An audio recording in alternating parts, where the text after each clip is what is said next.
Mm-hmm. I'm back. Something weird happened. I don't know. Greg's back. I'm back. I'm I still love. eating. That's all right. Turn your microphone off while you eat. No one wants to hear you eat. We don't want to. We don't want to do an ASMR thing. No, no ASMR. So it is currently snowing. What is the what is the whatever that word is that I'm looking for? You know, if it's raining cats and dogs, what is it snowing? Mm. Goats and sheep? Oh, I don't know. We've taken to calling it a snowverdose. Snoverdose? Yeah, we're experiencing a snowverdose. I mean, y'all are fucking wimps out there. Would you get 8 inches? Something like that. Yeah. That's nothing. Give me a break. It has been extraordinarily mild here the past few years. I gotta say, I was pretty hyped. This 8 inches is like more than we've gotten in the past like 3 years. I told you it was going to be a snowy winter. Yeah, I'm really enjoying it. I've been going out for walks in the snow because it's beautiful. Yeah. It's gorgeous out, and it's cool because everybody has their lights up and shit, and it all reflects off all the snow, and then you just get this like the whole city just has like a glow to it right now. Yeah. It's amazing. It's something. Your fan is I ripping right now. Is it? Oh, yeah. I've got it on. I've got it on moderate. I wonder if you Well, turn your microphone away from it a little bit. yeah, it is turned away from it. I'll move it a little bit more. I've only got so much space to work with. It is what it is. Kind of a I'm sure the kind of a makeshift setup over here right now because we're rearranging stuff in here. Might be completely revamping the whole room. So oh, there you go. The our little friend AI denoiser, I'm sure will clean that right up for us. uh huh. It is my favorite AI friend. I will say It's one of the good ones for sure. it's definitely one of the good ones. I had a weird dream the other day actually about AI. Oh yeah, So this is a good place to start. perfect. Yeah, So have you ever heard about dogmen? dogmen. Yeah. No, I can't say I'm familiar.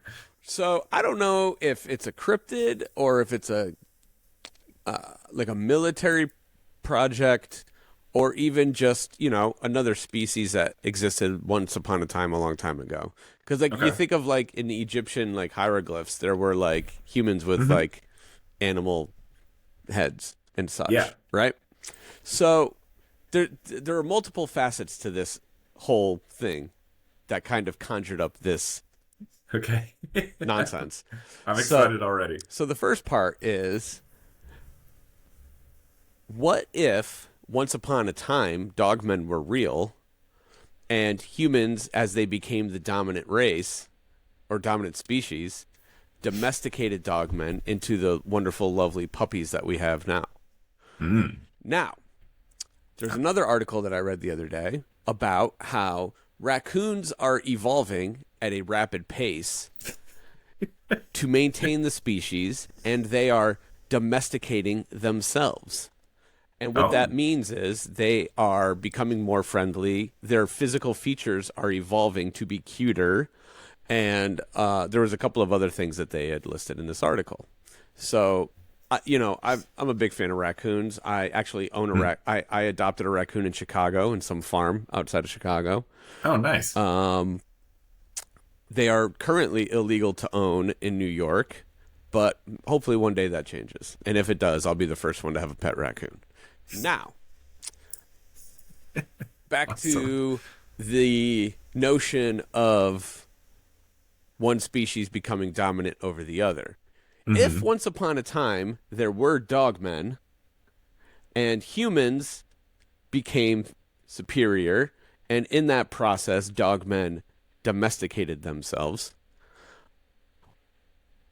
what are the chances that one day, maybe a few thousand years from now, as either AI or some external visitors or something of the sort comes and becomes the dominant species of Earth, will humans become domesticated pets? Hmm. And I had a dream about this, in which, yes, humans do become domesticated pets, and we Hmm. have bigger, goofier eyes and slobbery tongues. Oh, sure. And We become like anime characters. yeah, basically. Yeah. So that's what's been going through my mind the last few days. What about you, Dorian? Uh, yeah. It's funny you should mention that. I've been thinking the same thing.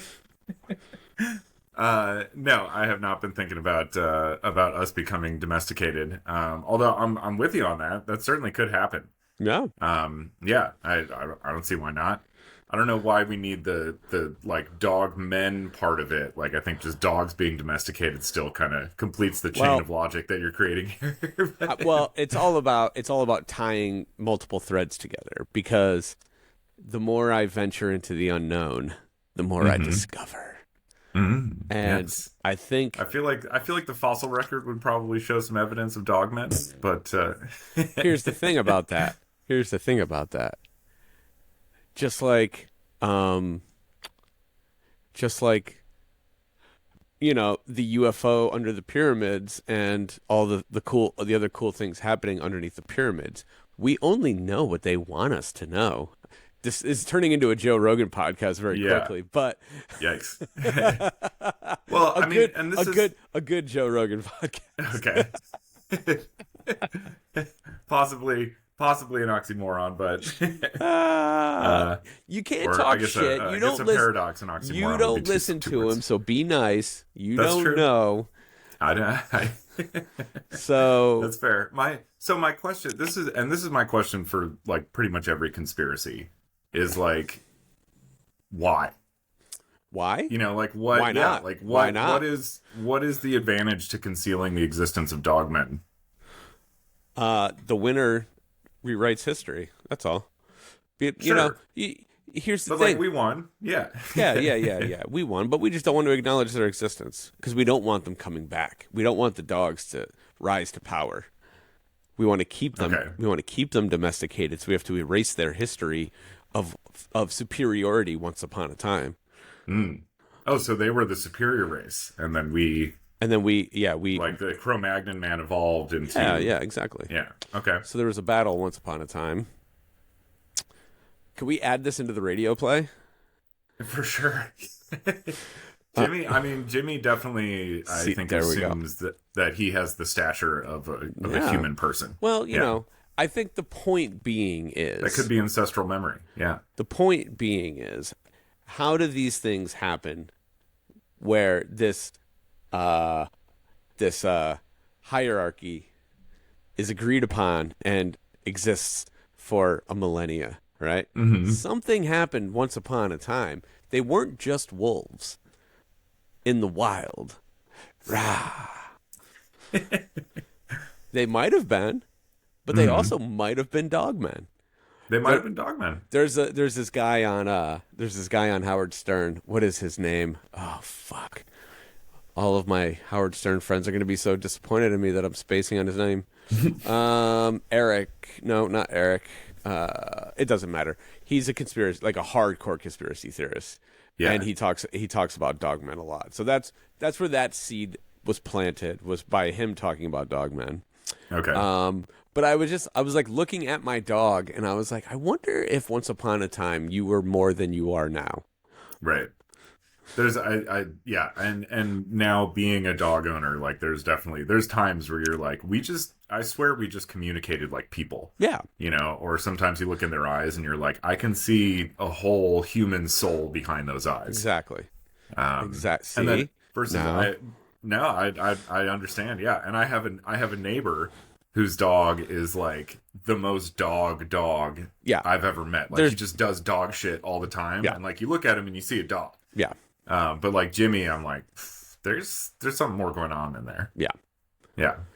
Um, No, I'll grant you that for sure. Question for you. Check your microphone input on Riverside. Make sure that you're actually getting your volt. I have a feeling you might be coming in off your computer microphone. Yeah. Oh, really? Oh, okay. Hold on here. Let me check. Does it say volt 1 or 1.2 or something like that for input? Oh, it is set to my standard one. That's weird. In my headphones, I'm hearing myself Yeah, because through. you're hearing it through the Yeah. direct. Okay, that's why it Okay. sounds a little funkier than normal. Yeah. Sorry about that. That's okay. And oh, you can't. You can mute while recording, but you can't switch mics. Is what Riverside is telling me currently, which is lame. Can you leave and come back? Yeah, I should be Leave able it, to do that. leave and come back. I'll Cool. talk about Dogmen for 30 more seconds. I'll be right back. Um, there we go. Oh man, that was brutal. Uh, yeah. So Dogmen. Let me see. I'm gonna look up who is Howard Stern Dogmen. All right. High Register Shawnee. He hates being called High Register Sean. But High Register Sean talks about dogmen. Let's see. What does this say? Let's see. They are nefarious creatures, he explained. They don't have souls because they were created in a lab. See? So maybe Tom Brady's dog is a dog man, or will become a dog man. Of course, Howard had several questions about High Register Sean's conspiracy. For starters, what proof did he have that these dogmen ever existed? Sean asserted he's seen something with orange-colored eyes wandering around behind his house. He also said the chickens his family used to keep all mysteriously died after being attacked in their cage. And just recently, Shaw discovered animal bones on his own lawn, which he believes were eaten by a dogman.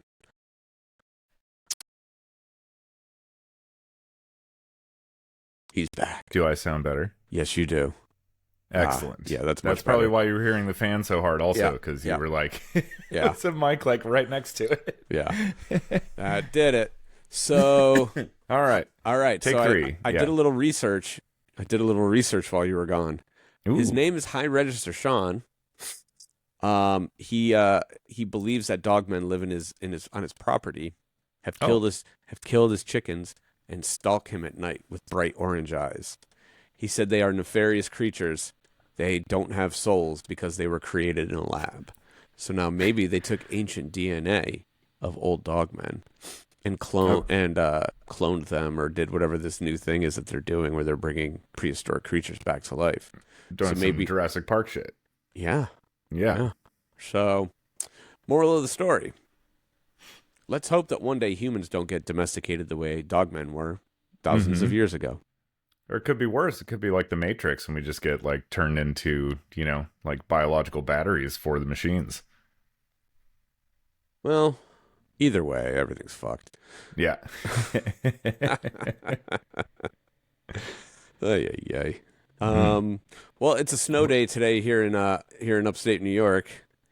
I think we're just getting the storm that you guys probably got hit with a few days ago. So Probably, yeah. we have accumulated approximately an inch to maybe 2 inches in the last 90 minutes.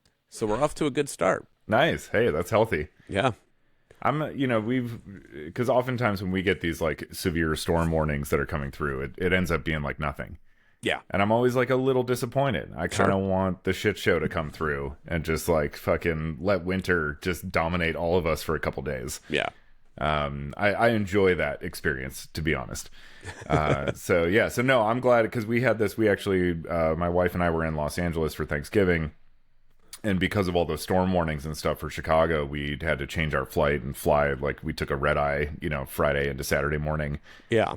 And to avoid it, we were like, it better fucking storm. Now that we've like changed our flight, taken this god awful like, leave midnight LA time, arrive 6 a.m. Chicago time, just like fuck up your whole day kind of like flight schedule.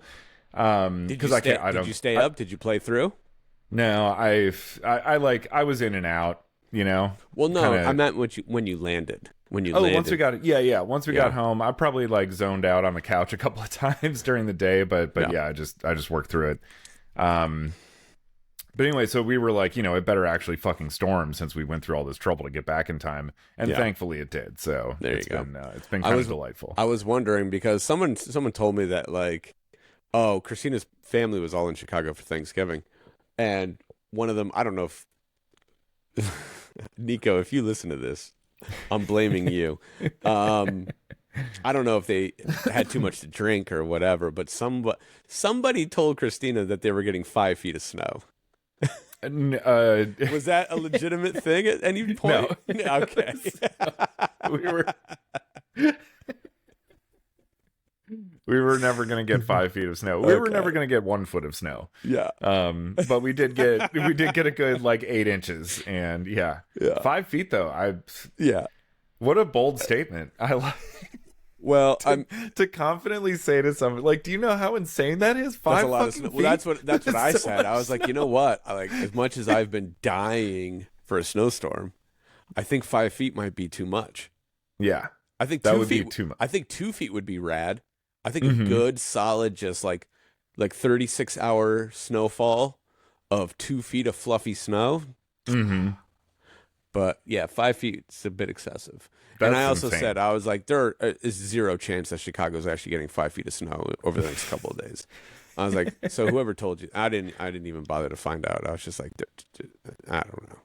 So, but I was wondering, because the first thing that actually crossed my mind when I heard 5 feet of snow, I was like, well, maybe Dorian won't be able to get home and he'll stay for the Kill Bill premiere. Oh, that would have been sweet.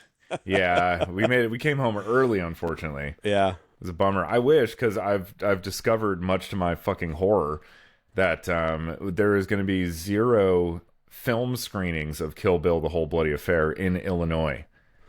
Oh, you didn't? Yeah. Have you talked to your boys down the street? So I'm gonna be over there this evening to go see. I'm gonna go see Harmony Korine's masterpiece Gummo on 35mm tonight at the Music Box. I have a couple friends who've never seen it. I'm very excited for them to be traumatized. Yeah, that's a dark one.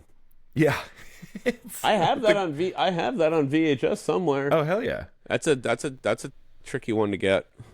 Oh nice. Yeah, I've got Sweet. the vinyl too. I think actually, I don't even know. I don't even remember there being music in the movie. Yeah, well, there's one Madonna song I know. Oh yeah, during like a workout sequence in a basement. But anyway, I'm going to be over there. I'm going to ask them about it. I have seen some stuff online saying that sometime next year the Music Box is going to be showing it in 70mm. Oh yeah. But yeah, there's plenty of theaters that are going to be showing it here, but it's digital. Yeah. So which is fine. What do they only have like so many film reels that they can pass around the country? Is that? Yeah, I don't know. It got announced so late that I'm guessing the Music Box just already had their programming lined up. And yeah, they're like, maybe. We don't have any room, to show, because they've only got 2 theaters. But don't you think that if they wanted to make just a little bit more money, that they would prioritize that one? Don't you think more people would show up for that than probably 75% of the other nonsense they're showing?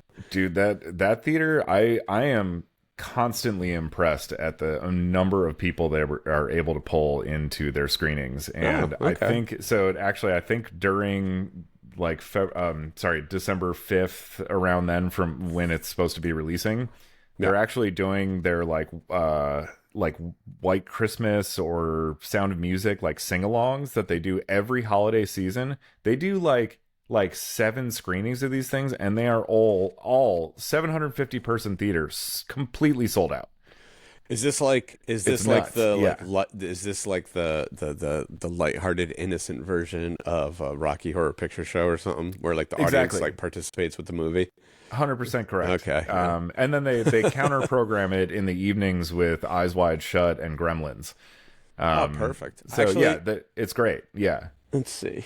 Where am? Oh no! I didn't pull out Gremlins. So I don't know if you noticed, but this actually looks different than it has. Mm-hmm. I redid this entire room. I shrunk it down because there was a lot of so I had to take all the tapes off these bookcases so I could move them, and it got me like 4 more feet in my paint studio on the backside of this. Oh, nice. And so I took all the tapes down and started putting them back up, and so I kind of shuffled everything. Still not organized in any way, shape, or form.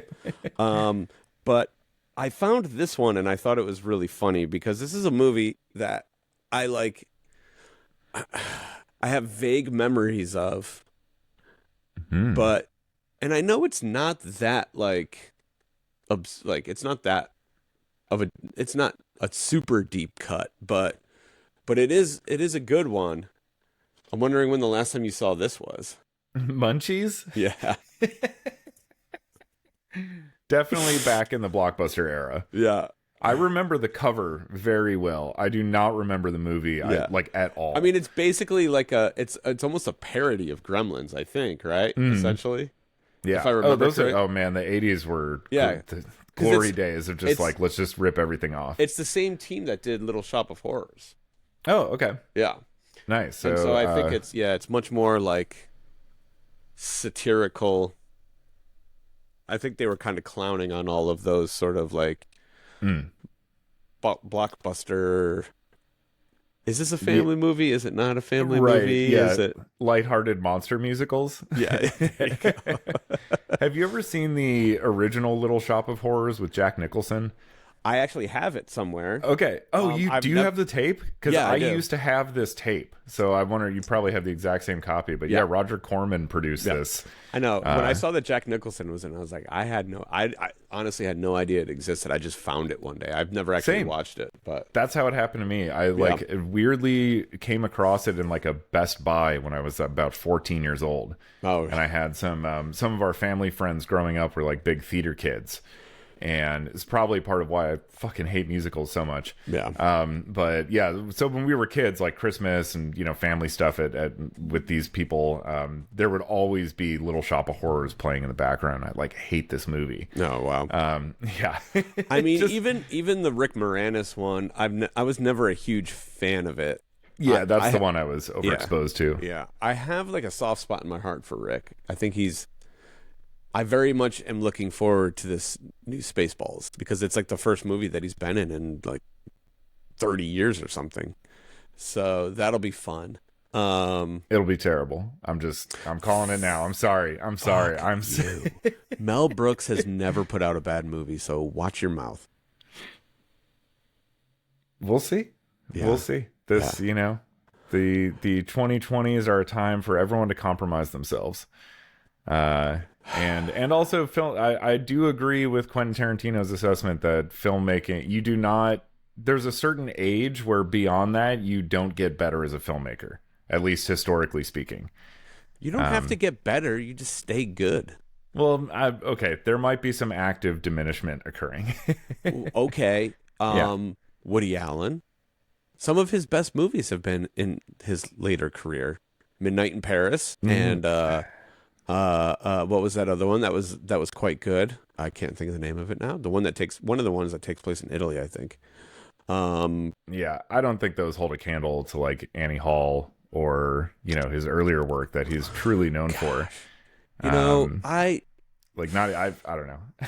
I really didn't like Midnight in Paris. You didn't like Midnight in Paris? You're a writer and a film nerd, and you didn't like the movie about writers in Paris in 42 or whatever year it was. I don't know. It was like it was like fan service. It just felt like he was walking around just like pointing out all of these historical figures and including them in a manner that gave no depth to their characters or to the film itself. Yeah, I don't know. I was not a fan. But okay, hold on a second. Let's talk about Woody Allen for a minute because this is silly. In 90% of his movies, that doesn't exist. That whatever context you just described doesn't exist. Every Woody Allen movie, for the most part, other than like Manhattan Murder Mystery or whatever that one is, and they're literally just a window into a moment in time. You almost never get real context into who the characters are. You can figure it out by their actions and their dialogue, but almost never is there a backstory, and almost never is there any sort of real context. It's all just like, this is what's happening. Watch it. Like that's kind of the Woody Allen way. I'm not arguing that at all. Yeah. I mean, I would argue most of his movies are actually character studies. So I think he puts the characters at the forefront and is, creating them. And that's what the whole movie's about. They're not like generally, aside from, like Manhattan Murder Mystery did like was that like Curse of the Jade Scorpion or something like Yeah, that. that one was ridiculous. He bounces around and does all sorts of stuff. So Sure.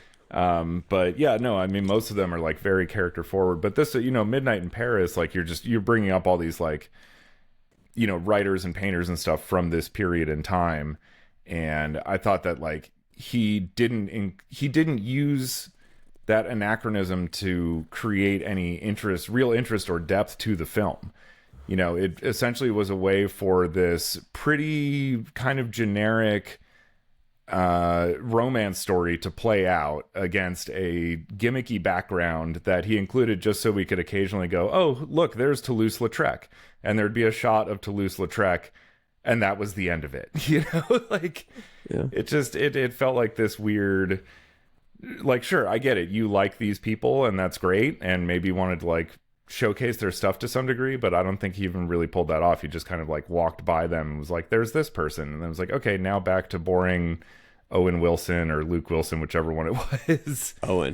Owen, yeah. Having relationship problems. So Yeah. it just kind of seemed like, a way for him to kind of make another version of the same movie he's made many times with like this kind of weird coat of paint on it that for me just didn't work. Okay. Yeah. Okay. So that was my Midnight in Paris experience. Well, I thoroughly enjoyed Midnight in Paris. And I thought you it and was most of the world. Yeah. Yeah. I thought it was a People clever, love this movie. Yeah. I thought it was a clever take on a very simple sort of thing. It's like, oh, we have these eccentric characters that you already have context for that do help push the movie forward in their weird little interactions. But without it, like, it's not like, it doesn't turn into this like fantastical thing where like all of a sudden he's, although there is one point where he gets like blackout drunk with like Hemingway or something, doesn't he? I think so, yeah. And like the night gets really weird it's like a 5-minute portion of the movie where like things do get a little wild, but I don't know. Yeah, I can. I like the idea of like somebody's experiences with these artworks, sort of informing and moving forward, their own personal relationships. But I felt like the way he did it just kind of like it took me out of the way that a person experiences these things and kind of like made it so specific to Woody Allen's admiration for these people that it didn't feel like it really, I don't know, was universal enough that it could bring me in and like make me understand that like these kinds of experiences are personal and can drive the personal, when it was like so obviously just like him kind of dictating. Yeah. So if that makes sense, sorry. Yeah, it's no, been it a while does. since I've seen the movie as well. Yeah. But that was like what I recall of my general impression of it. When I think of Woody Allen movies, I think of them as snapshots, where like it's a snapshot of these two or three people of their lives. You're not burdened with the history of their lives. You're not burdened with what happens after. It's just a snapshot. Mm-hmm. And that one, the way I saw it was like, this is a clever snapshot of like what happens if you get, sucked up into a time machine, essentially, to one of the most like wild, prolific, creative and rambunctious periods of a city. So, well, that's have you ever seen What's Up, Tiger Lily? Yeah. It's Woody Allen's first movie. Yeah. But that one's like slapstick. Well, That was before he like really found his voice as a director. yeah. Well, in that one, that was Or is he just an actor in that one? Oh, it's just voiceover. That one, he purchased the rights to this like Chinese film. Okay. That like nobody, so he's not in it at all. He just bought the movie and then So like I'm thinking of his second movie then. okay, yeah, this was his first one, and Yeah. he just like rewrote all the dialogue because it was all in Chinese, so like nobody knew, in America what anyone was saying without subtitles. So he just rewrote an entire script for this film, and just like him and his friends just dubbed all the voices to like create this completely different movie out of it. But yeah, it's always been interesting to me that was his first, because he became such like an accomplished filmmaker and like an actual like brilliant cinematic voice But yeah, it's always been hilarious to me that his first movie was this like really kind of immature, pretty childish. Just like, hey, what if we took a Chinese movie and like put, English voices over it and change the plot? Yeah. Clever for the time. Nobody had really done that, with this sort of idea that you could remix visuals in a sense, that was actually like very forward thinking for the time and very clever. But yeah, to see where he went and actually like once he started actually picking up a camera and filming things himself is like, whoa, this guy really actually knows his shit as a filmmaker. Yeah, I really like a lot of his older stuff, but yeah, for me, he's actually kind of an example of exactly what I was talking about, that his later stuff for me kind of dropped off. Yeah. In a sense that there was no. Director. Yeah. Here we go. And then he's got another one coming. Just keeps cranking them out. The dude's prolific. There's no doubt about it. Okay, so take the money. Okay, yeah. So it goes Take the Money and Run, Bananas, Everything You Always Wanted to Know About Sex, Sleeper. Those are basically like all the. Although Everything You Always Wanted to Know was a little bit more. That was kind of like the first time he kind of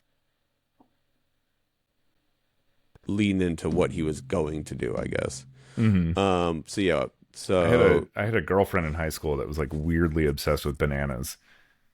It's like not fitting with her personality whatsoever, but I've seen that movie several times. Yeah. It's okay. I mean, Bananas is one of those pretty movies. Slapstick. Yeah. Yeah, it's slapstick. That's what I mean. So those first 3 or 4 was like very different from what he became known for. Yeah. Yeah, no, Annie Hall though is absolutely brilliant. I adore that movie. Yeah. Well, Manhattan to me is always the best. Is always the top of the really list good for too. me. Yeah. Yeah. Man, it's been a long time since I've watched that actually. Yeah, Manhattan, Annie Hall, Husbands and Wives is a good one. Well,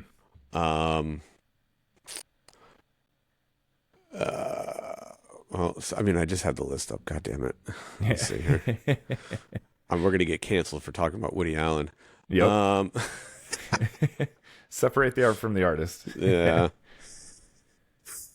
That's a tough ask these days. Yeah, it is. Let's see. Let's go back to this. Yeah. This is actually. I guess, do we need to make it clear that like we don't condone? Yeah, of what course Woody we Allen don't has done as a person. condone what he did as a person. Jesus Apparently, you have Christ. to say that. You have to say that now, otherwise. I know. Otherwise, people make assumptions. Let's see. So let's go back to this. All right. See all. Now, when did you get into Woody Allen? What was your first experience? I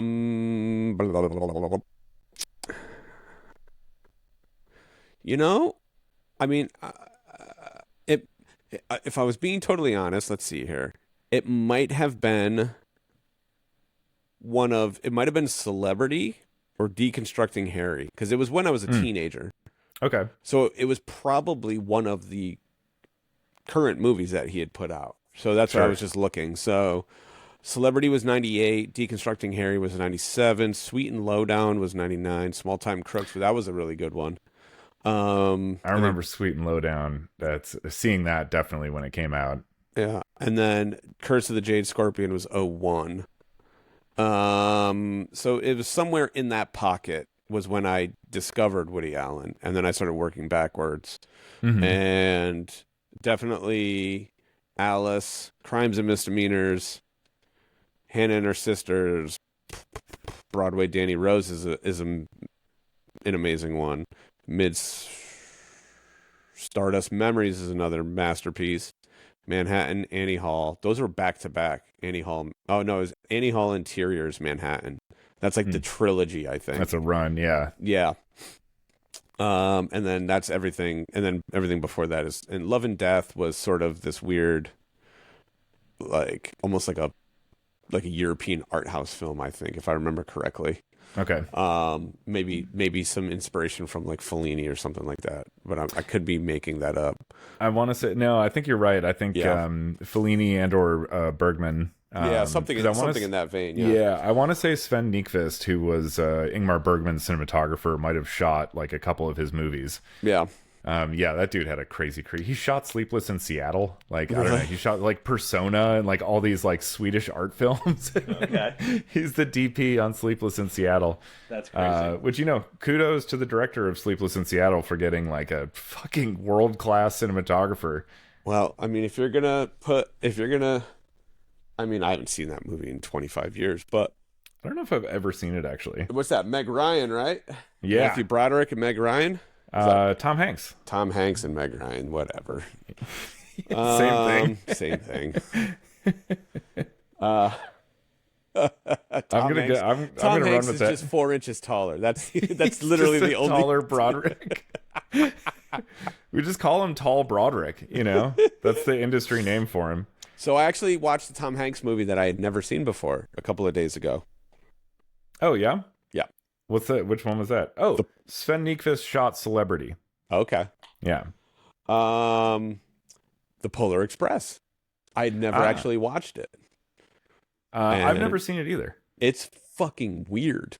Yeah, I bet. It's- It's like old school rotoscoping. It's it's all CGI animation. Yeah, it's all Yeah. rotoscoped from. It's like early motion capture. Oh, okay. Yeah. Is that what it is? Yeah. That's why it looks so weird. Yup. Okay. So A, the plot is insane. B, Okay. there are these scary moments, like legitimately scary moments, where I'm like, what? Who's this for? They tried to make it for everybody, I suppose, but like Mhm. Hudson definitely. There was a few times where he's like, "What the fuck is going on?" Obviously, he didn't say that, but you could see it on his face. And then they had Yeah. like these roller coaster moments. The train literally just turns into a roller coaster at random points, and it's and you're just like, how is that possible? But it is the Polar Express. It's So the Polar okay. Express. Yeah, You have to, that's the power of Tall Broderick. yeah. And then he's a shapeshifter. He What? plays like 3 or 4 different characters in the movie. Okay. I think. I didn't know this. I mean, he's not.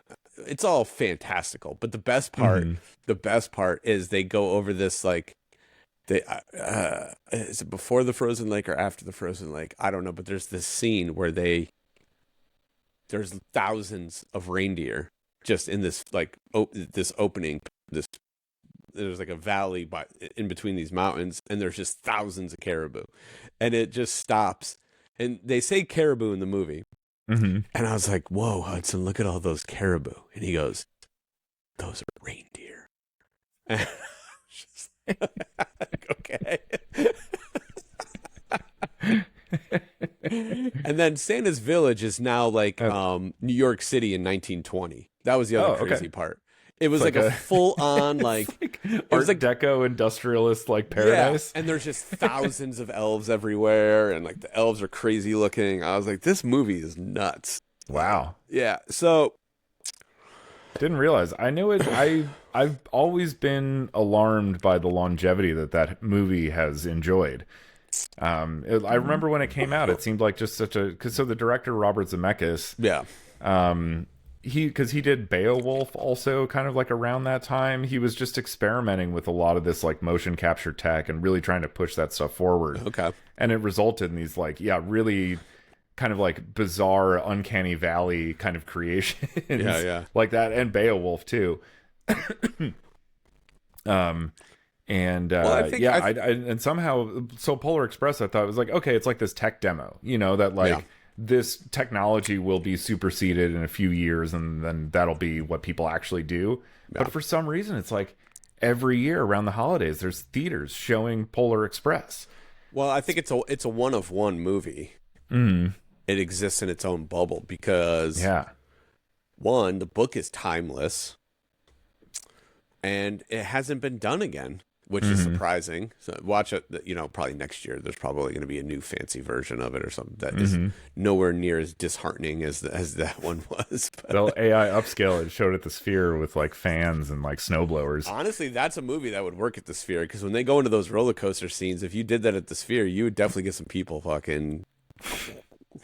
Yeah. Whole place just kind of lurches in front of them. Yeah. Yeah.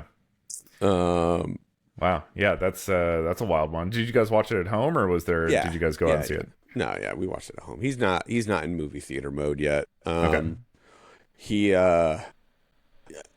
he gets stuck in feedback loops of like, I want to watch X show over and over and over and over. And I think this is Hmm. a thing that all kids go through. They just Yeah. the repetition is I don't know. Repetitive.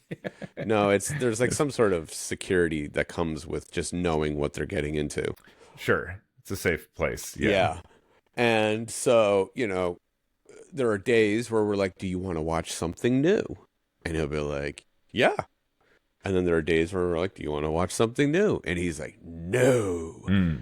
And we caught him on a yes day. And we had just, he's massively obsessed with trains. So I Oh, was like, perfect. the day after we put the Christmas, so this would have been Saturday, I guess, or maybe it was Friday night. I don't even remember. But we went and got the Christmas tree on Friday. That was a whole big to do. And we were like, do you want to watch a Christmas movie? And he's like, yeah. And I was like, there's a Christmas movie that's all about a train. And he's like, yeah. And so we watched the whole thing, and he hung in there even during the parts that I didn't think he would, because he does still get freaked out by stuff. And he's dialed in on like an energy way where he can tell when bad things are happening, Mm. even if it's not like obviously scary yet. Right. He'll be like, "Oh, that person's upset," or whatever. Mm. He's very empathic in that way, so it's interesting to see that his responses to some things. Um, but he's getting braver. He's starting to finally face dinosaurs and such. So that's fun, Okay. fun That's and good. interesting. And now the floor is lava is a big game in the house. Mm. So if we're running away from the dinosaurs, we got to watch out for the lava, and Oh we can shit. only step on the carpets. The floor is lava. Damn. So Sounds pretty treacherous over there. yeah. Yep. Well, so these are not movies for a child, but if he's still into trains when he's like, I don't know, like adolescent, teenager, Unstoppable, train movie with fucking Denzel Washington and Chris Pine. Uh, dude, it's really good. Okay. It's really good. It was Tony Scott's last movie, who did like True Romance and Top Gun and yeah, a bunch of great stuff. But Ridley Scott's brother, actually. But anyway, Unstoppable. I was surprised too. I thought it was I didn't see it for like a decade after it came out, and then like people started telling me, "Hey, it's actually this really good action movie. One of the last like real big all practical stuff kind of movies." It's like they are just doing incredibly dangerous things with trains for like 2 hours through this film. Oh, wow. Yeah, it's really cool. And then there's another movie from the 70s called Runaway Train with John Voight. Fucking awesome. Just like unbelievably good movie, directed by this crazy Russian dude who had one of the wildest careers ever. He co-wrote Andrei Rublev, which is this like really famous Russian art film by Andrei Tarkovsky.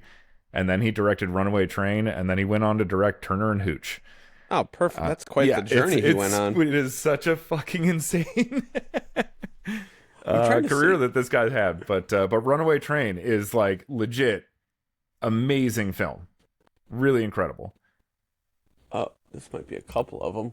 So the funny thing is, before Hudson was born, yeah, here we go. I found a couple of them. So I was at some estate sale, and this guy was a train enthusiast. He had two giant boxes of these, Oh, sick. and I bought them all. Yeah. Holy shit. Um, How long are they? I have no idea. Mhm. Let's see, 1995. These ones are. I mean, these span probably 2 decades, if I had to guess. I have hundreds of them. About an hour. Oh, that's awesome. So I have this. Yeah, I gotta put them all together one of these days. But I have probably shit, man, 75 to 100 train VHS of different Awesome. regions and different types of trains, and I bought them with the idea that like there's probably cool landscape shots and stuff that could be used for content, and nobody's going to copyright strike shit like this, you know? Yeah, I So think you're good. those are some of it's like almost like found footage in a sense, you know? Damn, those are awesome. Yeah, so I have a ton of those, and I've been meaning to one of these days putting them all together, like getting them all together, and like, you know, You put them in like like geographical order. So it's like I'm never going to like put them in going around... any order, Dorian. It's like you're as close as possible to taking a trip around the world in like a linear fashion. Yeah. I did actually. So Ethan was over here the other day, and he was going through my vinyl collection. He's like, "This makes no sense." I was like, "Exactly." He's like, so he was like, "Are you ever going to catalog? Like, they're cataloged digitally. I know what I have. Where they are is another question."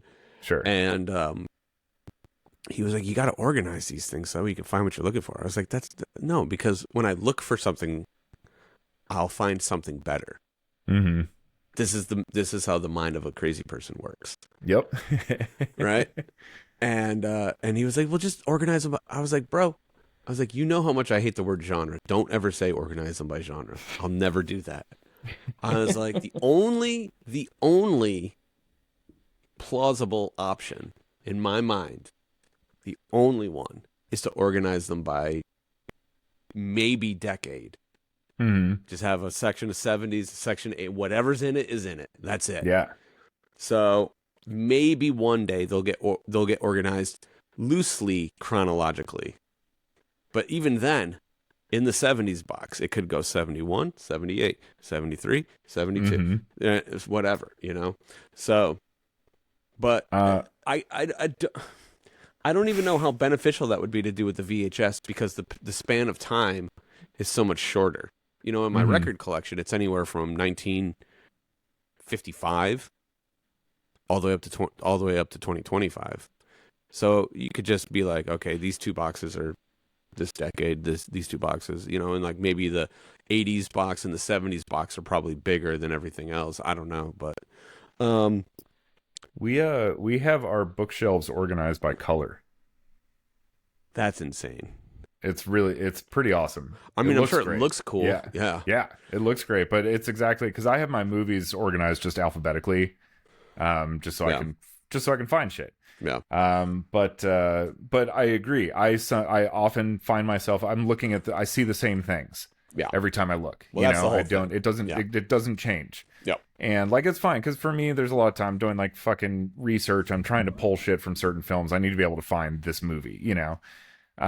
So it's all good. But with the bookshelves, yeah, when we decided, I was like, I don't want to just like organize them. And Hannah suggested doing it by color, and we did it. And it's like, it's so cool. I look at it completely differently, you know, than I do anything else. And it's kind of like, yeah, like you said, sometimes I'm looking for something and I'm like, I think it has like a green cover, and it doesn't, but I find something in the greens that I'm like, oh shit, actually, I've been meaning to read this, you know? Well, the real dream for me, because right now, I would say, let's see, 1, 2, 3, 4, 5, 6, 7, 8, 9, 10, 11, 12, 13. 1, 2, 3, 4, 5, 6, 7, 8, 9, 10. Okay. So 40% of my collection is in flip top boxes. So I can just flip through them quickly. 40%. The other 60% is spine, you know, like this. Right? Gotcha. So obviously it's a lot easier to flip through, like record store style. And that's the dream, right? Is to get all 100% of the collection flippable. For sure. Yeah. Then it's not that big of a deal. I'm just flipping all day long, whatever I'm looking for. And then that's, you know, it's like, oh, I found this crazy thing that I forgot that I had or whatever. And it's like you have your own record store at home, which is fucking rad. Yeah. Which, I mean, it still looks like that, even still, with, you know, half of it's side loaded and the other half's top loaded. But, yeah, for me, it's way more interesting to look for something and not be able to find it. It just, Sometimes, yeah, I agree sometimes. 100% of the time, it is more interesting to look for something and not find it. Because I'll find something else that leads me down another path. Yeah. And then from there, the journey begins and fun ensues. No, it's true. I'm I'm out of my mind, dude. It's crazy in here. If you could just like, this is the thing. Maybe next week. I don't know if I have the means to do this or not. But maybe next week I set up the 3D or the 360 camera, and I record via the 360 camera and my entire space. And if I could live track, I was gonna say, can you I don't know. manipulate it in real time? Yeah. I haven't used this camera in years. It's one of the old ones. Okay. So I bet you if I got a more modern one, I could. But, I mean, right now, like I'm just looking around because I have all these bookcases that are full, but then all around here to my left are more. They're actually shoe organizers. They're like shoe cubes. Oh yeah, That yeah. would hold 1, 2, 3, 4 times 3, 12 pairs of shoes. Each of those slots holds 6 tapes. So whatever 6 times 12 is, 36. So there's 72. So wait, is that right? So what am I saying? I said 1, 2, 3, 4, 5. Oh no, 15. 6 times 15 is 75. 90. 75. 90. 6 times You're 15 right. is 90. You are correct. Okay. So each of those shoe organizers another 90 tapes. So there's 1, 2, 3, 4, 5, 6 of those. 6 times 90 is 540. Then on top of the shoe organizers are stacks of just random chaos tapes. So there's another whatever. And then there's books on the far side behind the camera, and then there's all of the other stuff that I just haven't organized in any way, shape, or form yet. Just bins of stuff. But it's just, I'm surrounded by this just mass of stuff. And then this is something I actually found the other day. Mm-hmm. Remember we talked about the tiki mugs many moons ago? Uh-huh. This is my Sorcerer Mickey tiki mug. Holy shit. And this is what I want to end the episode on because I have to go home very soon to go tend to my child in his snow day off from school. Next week, let's talk about Fantasia and the glory that is Fantasia, because I had this moment recently and I didn't realize it, but Fantasia is 90 years old. It's crazy. It is crazy. And Sorcerer Mickey was one of my first great inspirations. So nice. We will finish today's episode by conjuring the magic that is Fantasia. We're gonna release it from the vault. We are going to put it in the Disney terms. Oh God. That's what they did. You can only get it for a limited time. Yeah, I know. The Black Diamond scheme is fucking hilarious. Yep. So anywho, this week's episode is over. Dorian, it's done. Stay warm. Thank you. You as well. Stay safe. I'm gonna go make a snowman with my kid. Hell yeah. And we're gonna watch Fantasia this week. Awesome. And we're gonna talk about it next week. Sweet. I would love. I might watch it again too. We were watching The Simpsons last night, and it was the one where they go to Itchy and Scratchy Land, and they have the Itchy and Scratchy version of Fantasia. Yes. Which is awesome, and it put this back in my head, and I was like, you know what? It's been a long damn time since I've seen Fantasia, so maybe I'll try to watch it too. Yeah. Perfect. Sweet. All right, everyone. Bon voyage.